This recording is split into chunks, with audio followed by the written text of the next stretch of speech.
waited. This wasn't something I knew when I agreed for the time and date to meet with you. I think much has been spoken, much has been said, much has been discussed about the budget, so I won't get into the details, but only I wish to use this opportunity to say, our Honorable Prime Minister, with his vision and over 2 decades of experience tied to the ground, his USP being governance and last mile delivery, has shown that India is at a stage where, despite the pandemic, we have to go on a 2-track path. The track which has 2 rails. One is the rail which is going to have a multimodal approach and be guided by the spirit of PM Gati Shakti, where 21st century infrastructure will be built. It's not going to be built in silos. Each investment made for an infrastructure will assess for itself even before it is launched about what will be the optimum outcome that we can plan by having a synergy between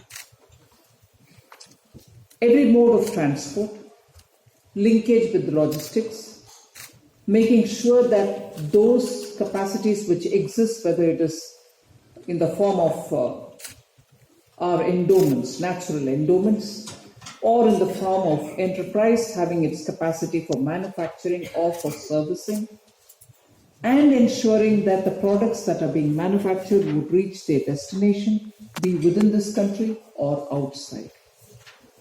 So they are not going to be a manufacturing zone built in silo somewhere unconnected with proper railhead or access to a port.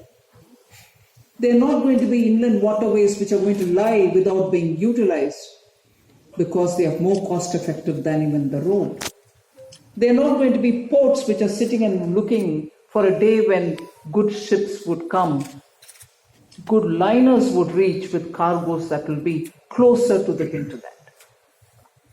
All this is going to be kept in mind, and understanding the length and breadth of this country, economic corridors are going to be built, logistic hubs are going to be built so that you're going to have interconnectivity with all of them. Am I saying something new? Yes. Infrastructure was built in this country. Since the time 1947 we had our independence, huge dams were built. Temples of democracy, they were called, no doubt. But where did we run or fall short? We fell short because they were standing on their own.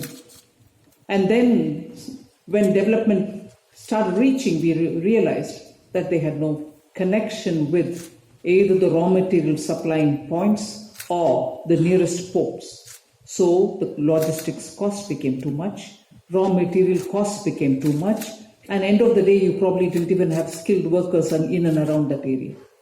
So that is the kind of disconnect that I highlight when I'm saying PM Gati Shakti will guide us. And when it guides us, these kinds of anomalies won't exist, where investments happen private and public, but it doesn't maximize returns.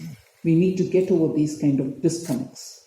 And that is why Prime Minister has come up with this PM Gati Shakti, where all these factors would be analyzed, assessed, much before we get in somewhere. And now, for those which exist without that kind of connectivity, we will bring those connectivity, we will not forget them, but we'll have to bring them up to that stature. So that's the major exercise that we'll have to do for the next 25 years for us to reach India 100, that India which all of us can be proud about. That India where your investment don't go waste. That India where your work, your entrepreneurial abilities don't lie underutilized. We need to use it all up to the optimum level. So if that marks one of the rail, the other rail is that new opportunity the innovation, the startups, the sunrise sectors, the transition towards green energy, the promise that has been made in COP26, for which we have to work, not because it's a promise there, but it is truly for India to have a sustainable growth, not being only dependent on imported fuel. We need to have renewable energy strengthening us. We need to have such infrastructure in sunrise sectors which will help us to give that traction for our aspirations. We need to have our young coming up with wonderful ideas. That's what they've showed, that within a matter of 7 months, 8 months, so many such stand-ups could become unicorns. And the money didn't come from somewhere else. It was all Indian money. Indian private equity, Indian venture capital have funded all of them. How was that possible? The ideas were worthy. Money was there. You wanted to utilize them and make the best of it. Hasn't it benefited the startups? Hasn't it benefited young? And hasn't it given you assured good returns for investing in these young minds? That's the kind of new India which is getting built up. And that's the kind of new India which looks at if government can just be facilitator rather than be making our lives difficult. So when Prime Minister repeatedly talks about ease of doing business, they are not just jargons. We have shown that in the last 7-8 years, we've removed somewhere near 1,480 old deadwood laws, compliances about which even the Prime Minister was talking now in the Lok Sabha. Compliances are being made easy. These are not done for the record's sake. It will show on the ground. It's going to influence everything that you and the next generations which are aspiring to do business will benefit from. So the 2 tracks that have been laid for the Amrit Kal meaning the next 25 years leading towards India 100. So this is the opportunity that the budget highlights. It is also one of those budgets where we are reiterating the policy prescription given in the last budget, committing ourselves to certain levels of privatization, giving a core policy on privatization where all sectors are open for private sector. However, the government will be present in those strategic sectors, at least at the bare minimum level. We give a commitment for that. We'll continue with that. We also give a commitment about the policy that we will look at India's economic revival post the pandemic through the public funding of infrastructure. The investments which will happen in infrastructure is being heavy lifted by the public sector, by the government. And that is why this time the capex has gone up to 7.5 lakh crores, a 35% increase. Earlier in the last budget, it was a 34% increase, now even more, from 5.5 lakh crores to 7.5 lakh crores. And here it is not just the center. We are giving from this 7.5 lakh crores, 1 lakh crores to the states as interest-free 50-year loan, so that state governments can have that resource in their hand through which they can speed up spending on infrastructure. So it is an approach where the center and the states are doing together the same thing.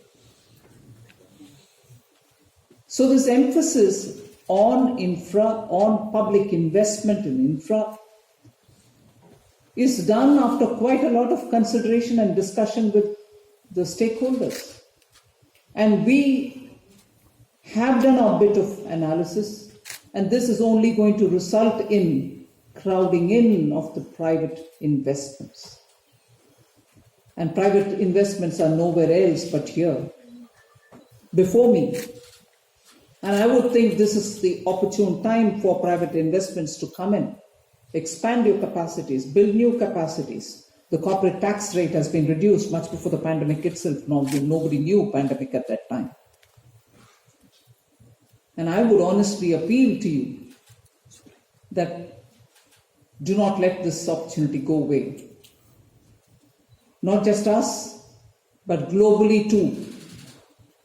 The assessment by normally very discerning investors, discerning financial sector watchers, observers, is that India will be the fastest growing economy this year and the next year. They don't speak about years after that. And if India shall be the fastest growing economy among the large economies, I'm sure it will also be because you have come forward. I'm sure it's also going to be because India as a team, government and the private, will have to work together, and because you're ready for it. It just cannot be just the government doing it. So I will take this occasion and not give a too long a opening remark, but I would invite you to see the consistency through the budget, predictability through the budget, transparency through the budget, and nothing which is not in the budget exists outside of it. Everything that has to be said by the government in its financial statement is out there for you to see, out there last year, out there this year as well. So I would invite all of you all to do your maximum best, come out, join the Team India, and ensure that India is indeed the fastest growing economy this year, next year, and the several years afterwards. Thank you very much.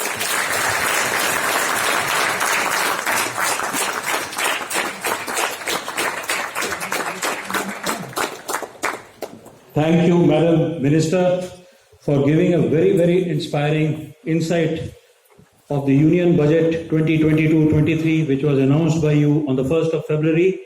And you have made it very clear to us what PM Gati Shakti can do today in your inspiring talk.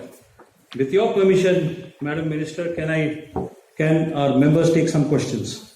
I know you have a limitation of time, but we'll finish it in time. So I'll request Shri Ashok Kajaria, our former president, to kindly give his question, please.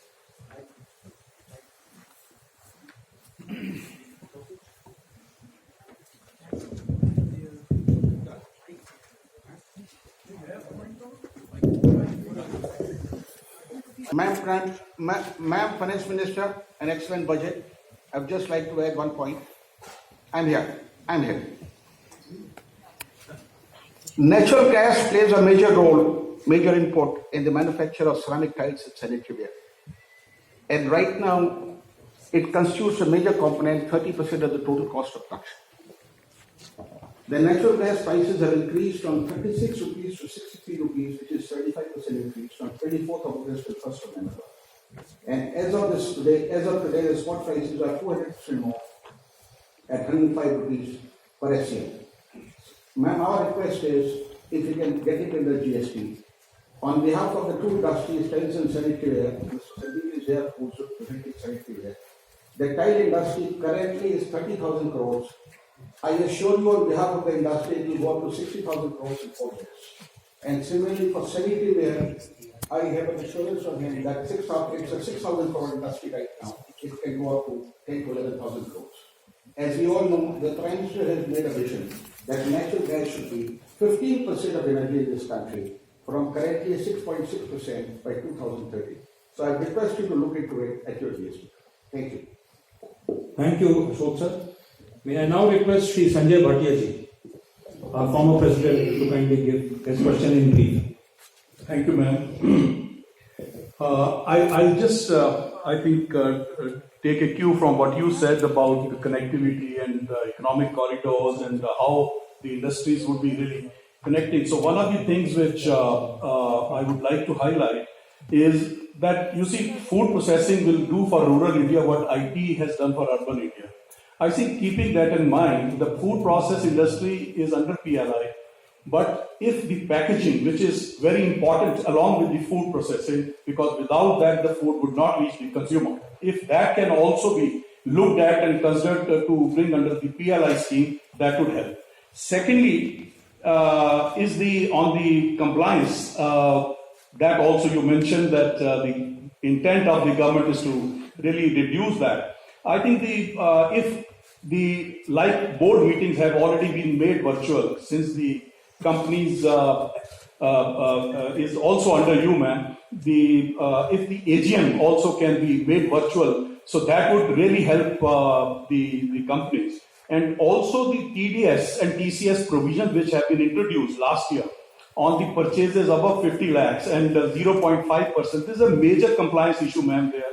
And I mean, just to look at where we have to really do that, which has increased a lot of the clerical work at our end, in case that can be considered.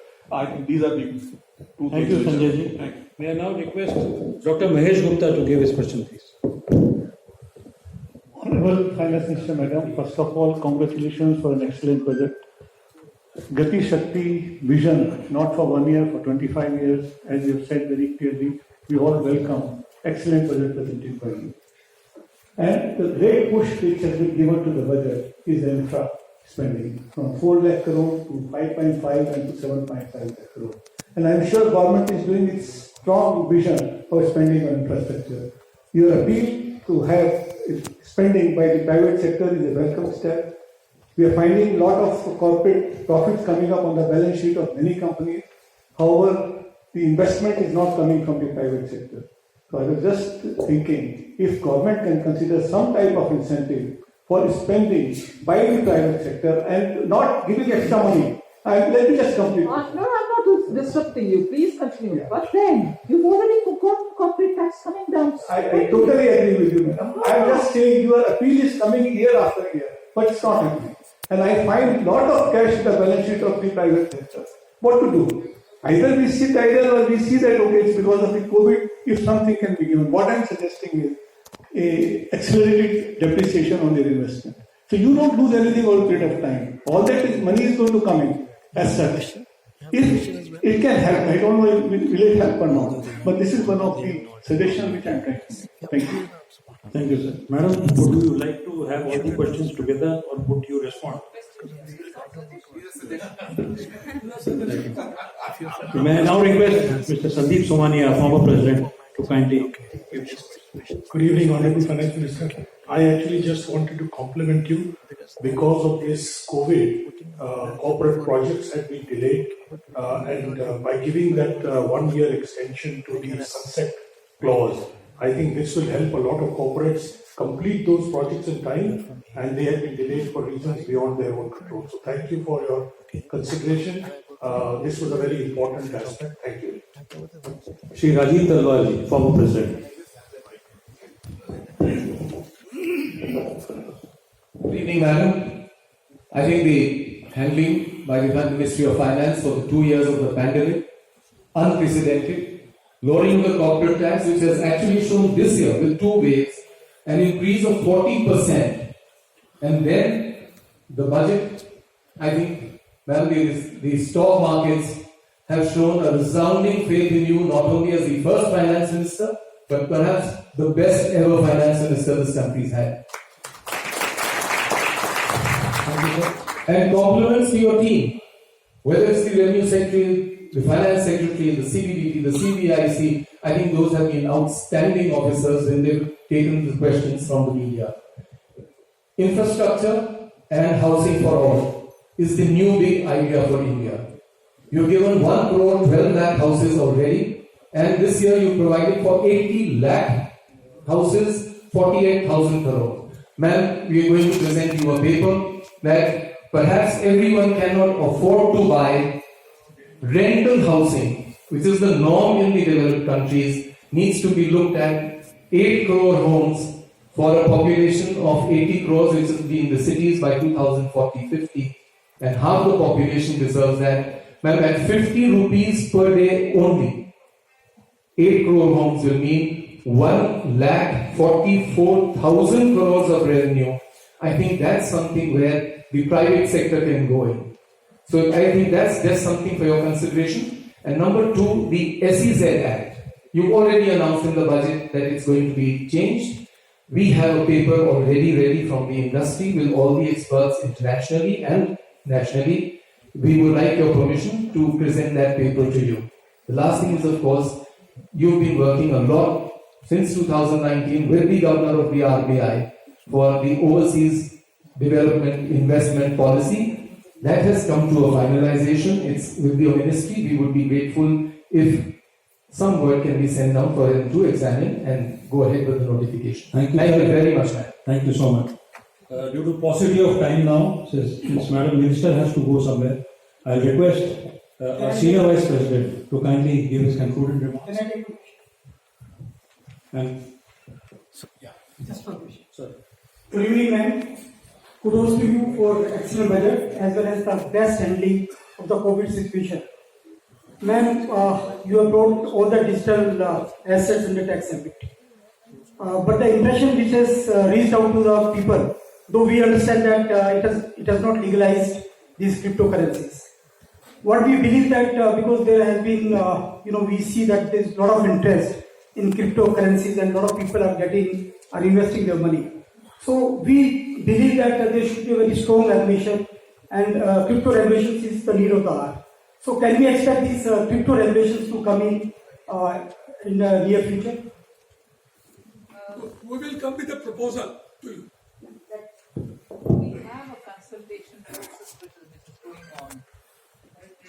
We have a consultation process which is going on. That process should be completed much before even I think of what next.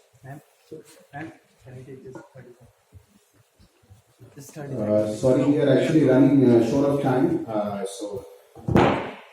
Dear respected ma'am, at the onset, on behalf of the chamber, I would like to assure you that at PhD we look forward to participating in building a new India as envisaged by our Honorable Prime Minister. Sit down and do the recording. Be careful. I think we all agree that respected Finance Minister's vision of a new India is shining through this path-breaking budget, ma'am.